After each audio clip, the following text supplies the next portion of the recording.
বাবা যা গরম পড়েছে, এই গরমে রোজই তেতো আর টক তো খেতেই হবে। হ্যাঁ, আবার সবসময় তেতো মানেই যে আবার যে উচ্ছে সেদ্ধটাই খেতে হবে সেরকম না। একবার আমি যেভাবে পোস্ত দিয়ে উচ্ছে কুমড়ো রেসিপিটি বানিয়েছি সেটা কিন্তু একবার আপনারা ট্রাই করতে পারেন।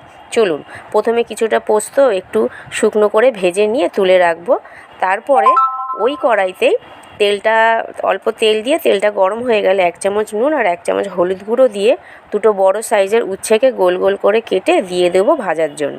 উচ্ছেগুলো এইভাবে ভাজা হয়ে গেলে তুলে নিয়ে ওই তেলেই 5 ফোড়ন ও একটা শুকনো লঙ্কা দিয়ে বক্স বক্স করে কেটে রাখা কুমড়ো দিয়ে সাথে কিছুটা পেঁয়াজ কুচি, দুটো টমেটো কুচি, দুটো পাকা লঙ্কা, 1 চামচ নুন, 1 চামচ হলুদ গুঁড়ো, হাফ চামচ জিরে গুঁড়ো, সামান্য লঙ্কার গুঁড়ো দিয়ে ভালো করে নাড়তে নাড়তে অল্প জলের ছিটা দিয়ে আমি চাপা দিয়ে দেব পুরো রান্নাটা হওয়ার জন্য, যাতে সব ভালোভাবে সেদ্ধ হয়ে যায়। এরপরে কুমড়োগুলো সব সেদ্ধ হয়ে ভাজা হয়ে গেলে ওপর দিয়ে ভেজে রাখা উচ্ছেগুলো দিয়ে সাথে 1 চামচ চিনি দিয়ে মিশিয়ে নিয়ে ওপর দিয়ে ভেজে রাখা পোস্তটা দিয়ে আবারও সব মিশিয়ে নেব।